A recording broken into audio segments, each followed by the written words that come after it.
All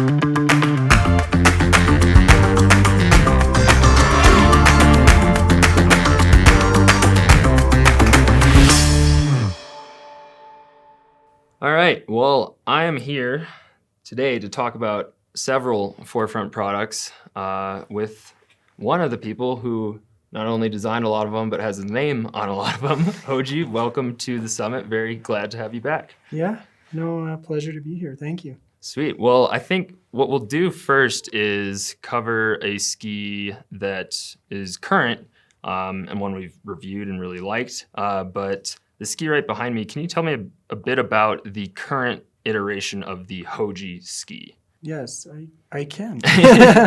So yeah, the Hoji Ski has kind of been updated through several years, in the past several years, but it remains true to the initial design and design intent.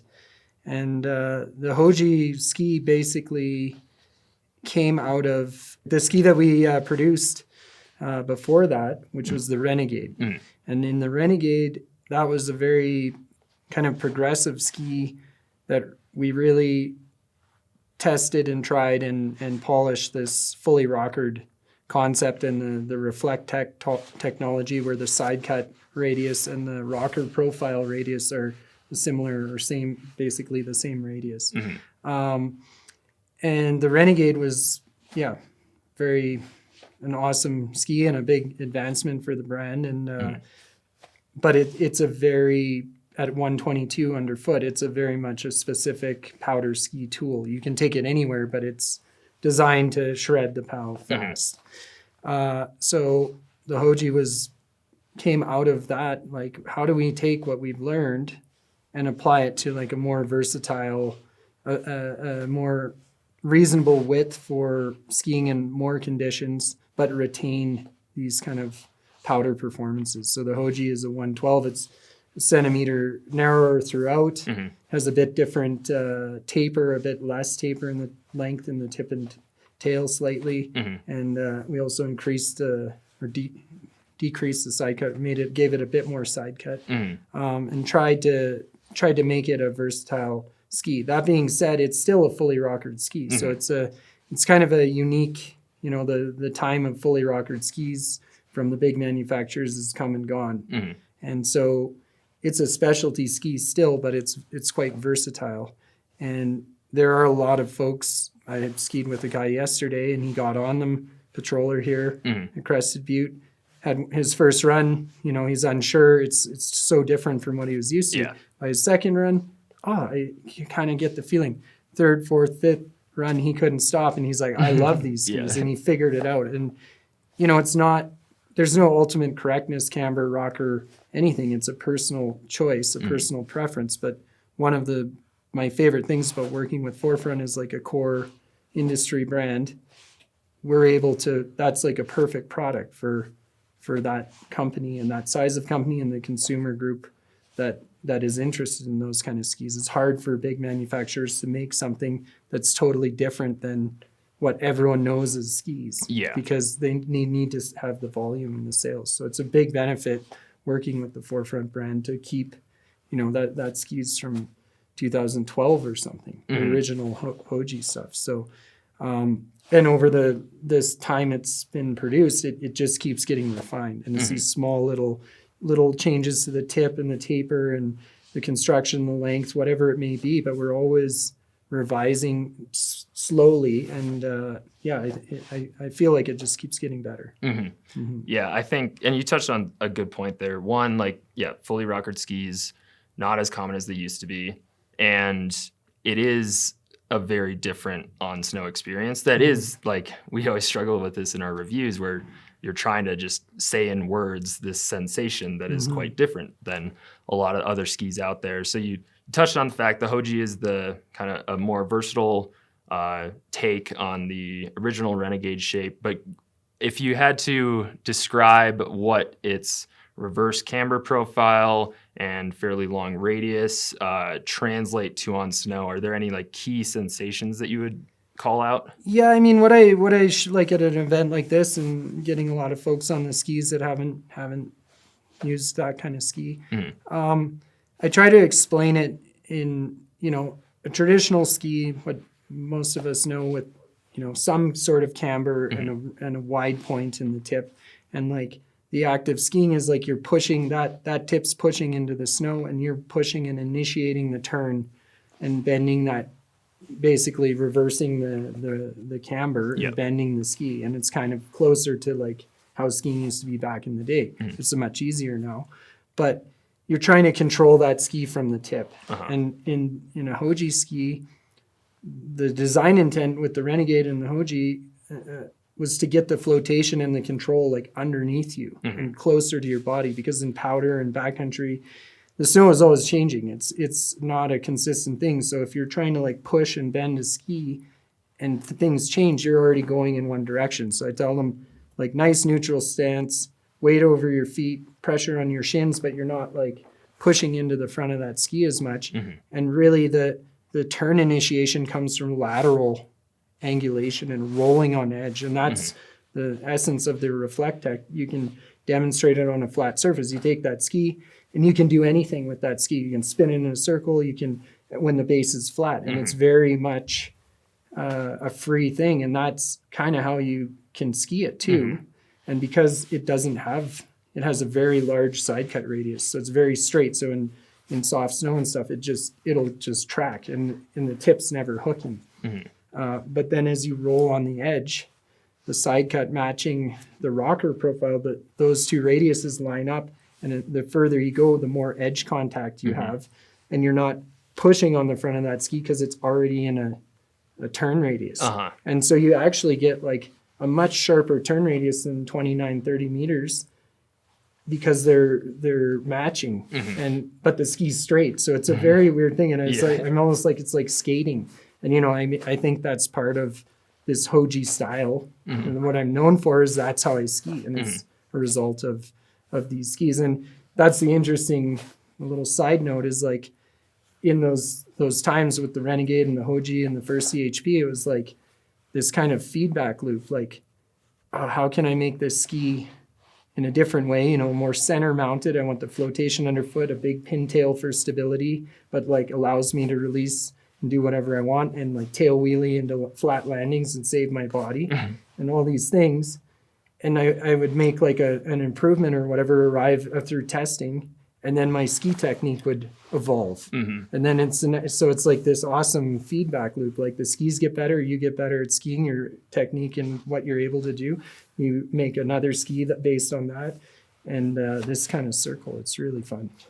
Yeah, I mean, it's a bit of a cliche, but when people do ask, like, how do these skis feel? How do they like to be skied? I'm like, watch Hoji segments, because I think the defining factors for me are like, one, they're super easy to pivot underfoot, but at the same time, because they are pretty straight, they are quite good at making big radius turns when you want to. And I think that's a rare combination that is, it's especially rare in more traditionally shaped, traditionally rockered and cambered skis. No, and it's interesting. Like I've had all kinds of experiences with all different kinds of people, different abilities. Like people show up and they have, more traditional ski touring skis, the huts, and you see them struggling to float and like just like they're not used to skiing in like real powder. There's no base there, and the skis they have aren't floating under them. They have these tips and they're mounted back and whatever it is.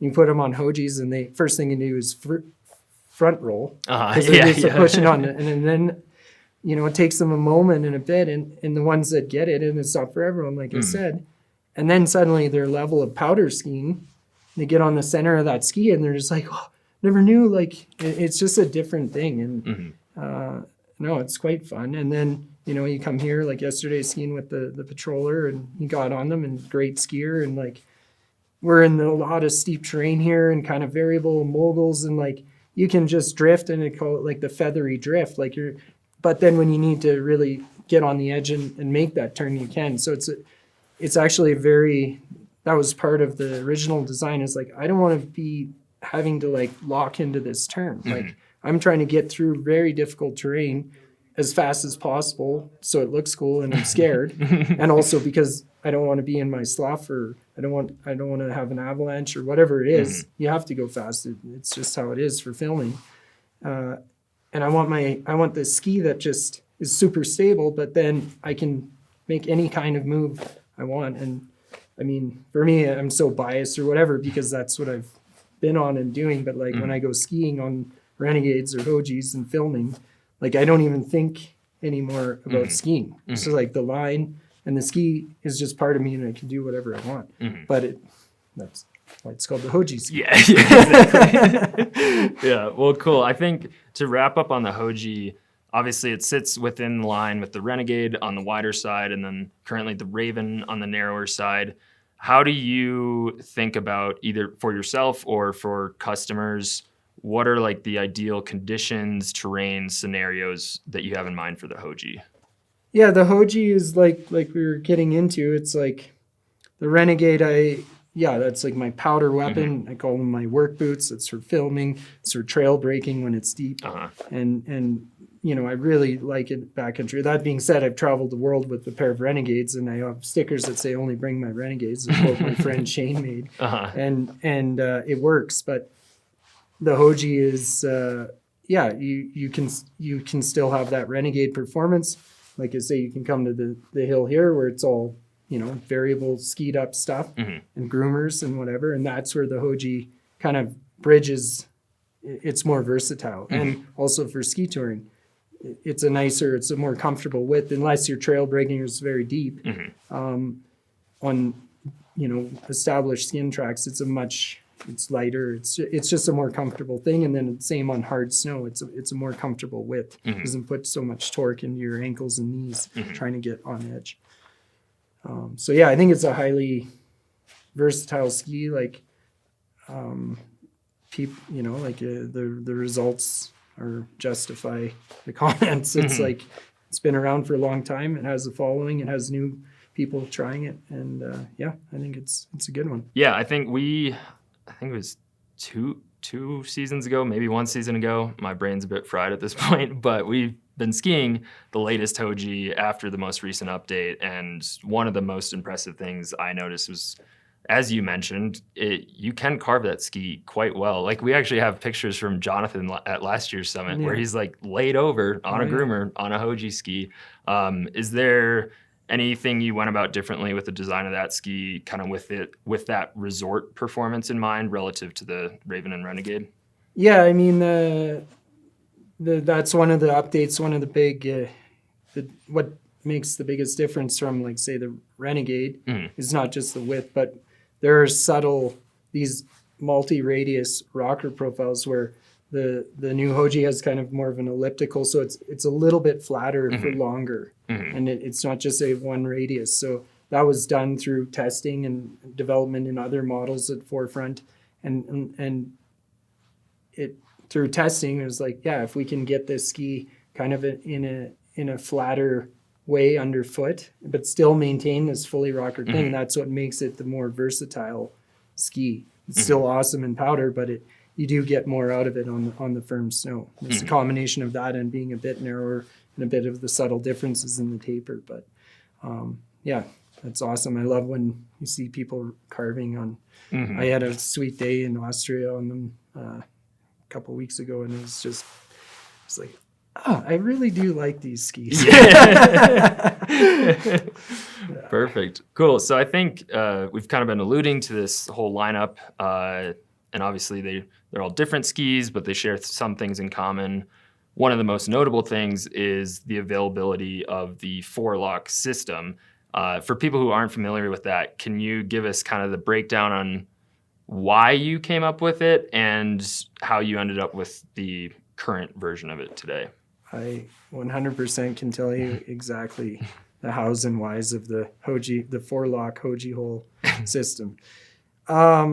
If you're out there ski touring all the time, especially with groups of people like I do a lot of the time with camps or whatever, and multiple experience levels, I mean, one of the main things that happens all day long are tail clips failing. Kick turning on modern freeride skis, more center-mounted twin tips, whatever it is.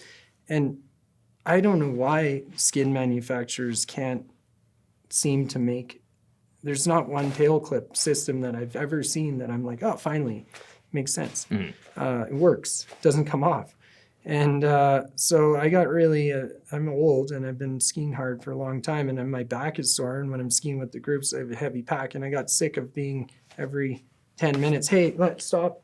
I got to bend down, fix your tail clip for you. Because it is, you know, your tail clip's gone, slip out, whatever it is, bit of snow. And now you're looking at like a 15-minute, fix the skin, de-ice it, warm it up. And it's a pain in the ass. So there has to be some way around this. And on top of that, I'm always thinking, like, we're ski touring. And, like, there's this huge, in the industry, in the user groups, wait. Lighter skis. Okay, they don't ski as well. Lighter boots, they don't ski as well. Lighter bindings, don't ski as well. So every aspect of the equipment, the hard goods, you start taking weight out, and it affects your downhill performance. But no one talks about skins. And I call it the low-hanging fruit. It's the one thing you're carrying on your feet and on your back all day long, that if you reduce the weight and it still works, it doesn't have any negative effect on your skiing experience, the downhill skiing part, and that's what we love. So I started playing around 2014, just drilling a hole, filling it, and a string on my skin, and it worked. You know, it wasn't perfect. It was a quick and dirty, but I used that. Did all my skis, drilled all brand new 4FRNTs on my milling machines, threaded in a plumbing or an electrical conduit thing, sealed it with epoxy. It was great. But yeah, one of the nice things that's happened with 4FRNT in the past several years is just, you know, hey Eric, hey Hoji, what's next? What do you want to do? And I'm like, you know what? I have these holes in my skis, and everywhere I go, people are like, what, how, holes? And they immediately, it's something different and weird, and they doubt it. They're like, oh, ice or breaking ski or whatever it is. And it's such a talking point. It's awesome. Like, yeah, this is the hole. Want me to show you what goes in the Hoji hole? And we had an awesome collaboration with 4FRNT and Pomoca, and like really refined that and tested it for a couple of years and got to what we have now, the 4-lock system. And it's fantastic. I promise you, if you end up using it, it'll be hard to go back. And you save about 20 something centimeters of skin weight where you don't need it at all. Skins are super compact, never comes off, and you can talk about it to all your friends. But no, it's an excellent system. It's practical. It works. It's like it's a small innovation, but it's a real one. And I predict there's going to be more of that in the future. Especially because the skin manufacturers, they just can't seem to do it. I don't know what it is. And they need a Hoji hole. I mean, first off, we've also used a 4-lock Raven a lot, and pretty unanimously happy feedback about that as well. In terms of the skins themselves, you touched on them being low-hanging fruit for weight. Can you talk about the specific skin that you collabed on with Pomoca? Yeah, I've been with Pomoca for well over a decade. Not, just in a good way, like pretty nice relationship. But the reason I ended up with Pomoca, obviously, is they're part of the Dynafit group. But Dynafit, and, when I first started hanging out with that crowd, I was like, you know what, I have as much to learn about uphill skiing from these. That's their jam. It's like going skiing with a downhill ski racer. It doesn't all apply to you, but like the technique and like angles and just reading terrain, the line, that, there's something to learn from any expert level of skiing, like whatever direction they're doing. So what I immediately found out is like they try and get the thinnest, lightest, mohair, best glide, shortest compact skin system they can possibly have. And on our huge, even with the 4-lock, we're carrying like 4 pairs of their skins. So yeah, I've been a big fan of thin, lightweight, good gliding skins, especially for powder, like backcountry skiing. Okay, there's always a trade-off. If you're on super ice and going straight up, of course, the nylon skins that don't glide, they don't glide back either. So there's a grip issue there. But it's more of a, once you develop a skinning technique, like I don't slide out. Once you refine your technique, it works. And you save all that weight. And I always tell people it's like going on a bike with flat tires. Like if I go skinning on traditional, like whatever nylon skins it, after a few hundred meters, I'm just like, why is this so hard? Like you don't know until you know, but once you know, you can't go back. Yeah, and especially if you're skinning on even fairly wide skis, whatever that means to you. I think what some people don't realize is like you've got more surface area. Yeah. You probably don't need as grippy of a skin. Exactly. And then, you can get away with a better gliding one that packs up better.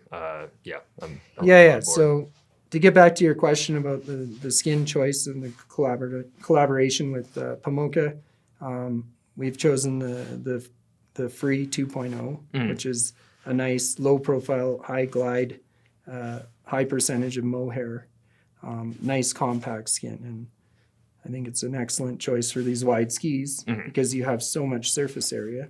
You don't need to carry all that extra skin around. Cool. We'll wrap up with the mystery ski behind us. I have been told, I think, like 2 stats about it, but I don't really know the story. So I'll just hand it over to you, Hoji.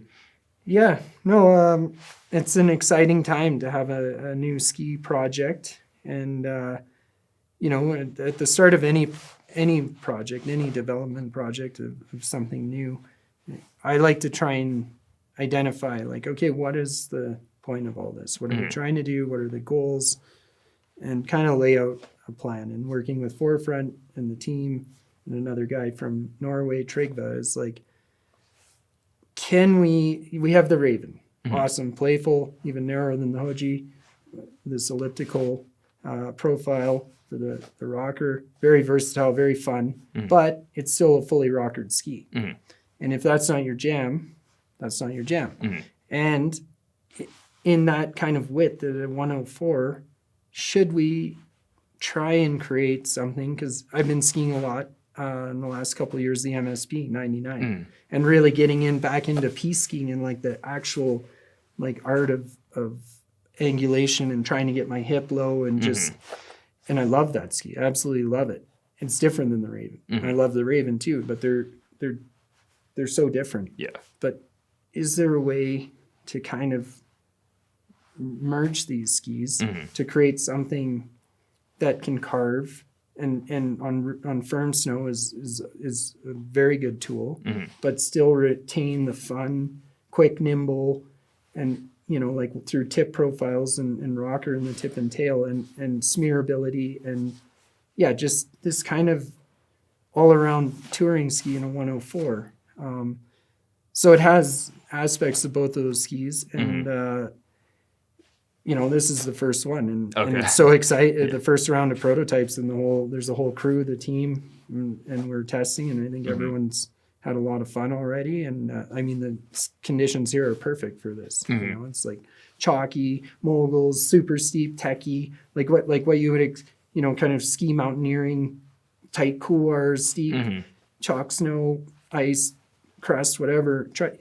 You're going to experience it all. You're going there usually for an objective, a big day, something, an aesthetic line, whatever, or just like a big long day, whatever it may be.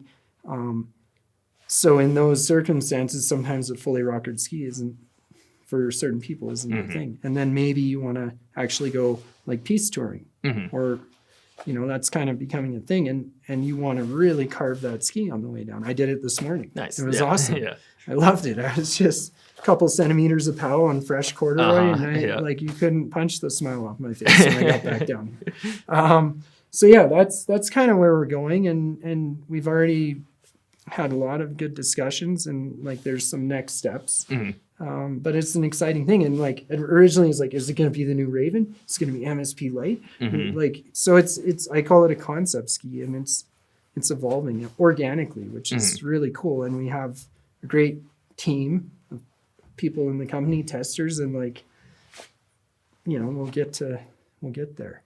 And it's a very good start. Sweet. Yeah, I'm excited to try it for myself at the summit this year and just continue to see that progression. I'm excited to get your feedback. Looking forward to it. Sweet. Well, thank you, Hoji. And now let's bring up Sam. All right. Well, Sam, welcome to where Hoji was just sitting. I think I'd be curious to he just touched on his perspective of working with 4FRNT and how him being so involved is quite engaging and not necessarily how all companies do things. What I'd be curious to get your perspective on kind of athlete involvement in general with people like Hoji and how that kind of drives the product development at 4FRNT. Totally. Yeah. Obviously, Eric is a very good skier and much better skier than most of us. But his design perspective when it comes to skis actually works for a huge variety of skill levels. It's not just the expert skier. Yes, that ski works for them, but it's also something that intermediate skiers get on and really enjoy and become much better at skiing soft snow or touring or whatever that ski is that he's been involved in. Also, he has design ideas and concepts, and that isn't the final say. Like he comes up with a concept, a ski design, idea for filling a hole in 4FRNT's line that we don't have. And then that ski and that concept goes out to people like you guys at Blister, people like the rest of our athletes, people like my dad, all over the place, because we want to make sure that ski, although maybe designed for a specific type of skiing, is something that's approachable to a lot of skiers. And sure, we're not necessarily shooting for the beginner skier on a ski like the Renegade, but I think that a lot of people are surprised when they get on one of Eric's skis and find out how intuitive it can be. Definitely take some adjustments, as Eric was mentioning with the Crested Butte Patroller that he was skiing with yesterday. But kind of once you figure out that balance point, this ski has been checked by a lot of different types of skiers. And that's kind of the cool process at 4FRNT, is getting a lot of people involved to perfect something that Eric's come up with. Yeah, and I think like we often get questions or comments about like, well, I saw this pro skier ripping this ski and they skied it super well. I'm like, that means nothing. Right.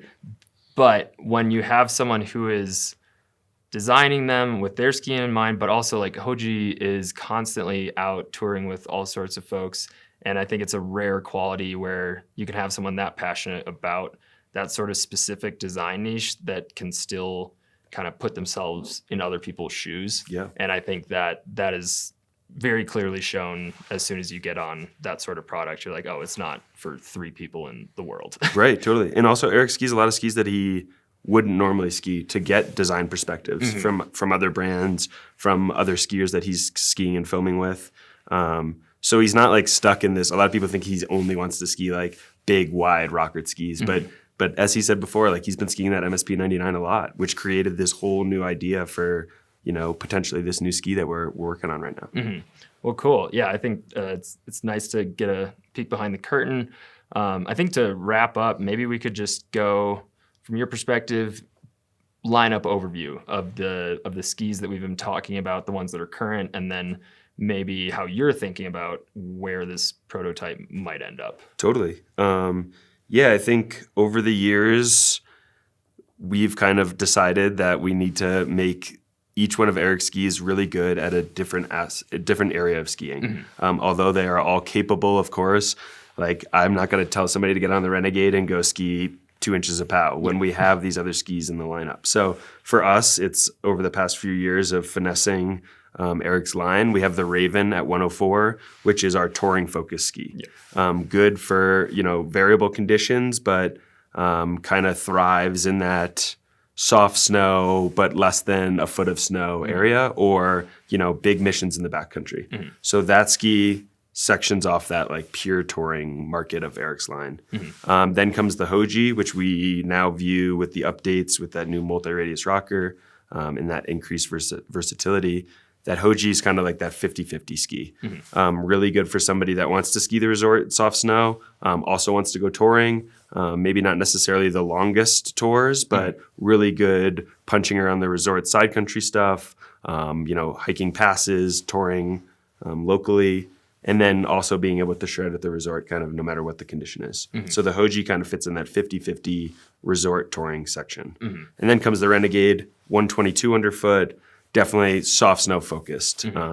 It's Eric's daily driver, but for me explaining to a 4FRNT consumer, that's the ski that you're skiing in deep snow. Still a comfortable weight for touring, so definitely good for getting out to find snow that other people haven't touched, but the deeper snow. So that kind of fits like the pure powder ski in that realm of his skis.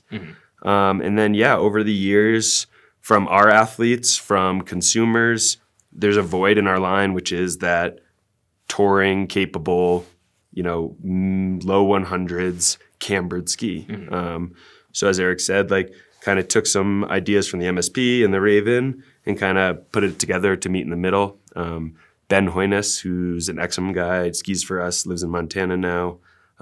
Incredible skier, kind of edging towards the mountaineering world, has been asking me for the past couple of seasons to kind of work with him to design a cambered touring ski for mountaineering. So last year we made some like MSPs with no metal. Okay. And we found that shape might not be perfect, but that the concept is there, and it's something that a lot of people want, whether you're touring the resort before work or getting into more technical variable snow conditions.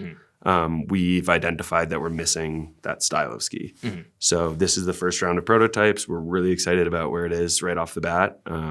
Couple more renditions of prototypes through the rest of the season, and I think we'll have a really rad ski that a lot of people are going to be really excited about. Sweet. Well, thank you for taking the time to run us through all that. As I said earlier, I am stoked to give those early prototypes a try. And it's snowing right now, so maybe we can... Could be the day. Yeah, could be.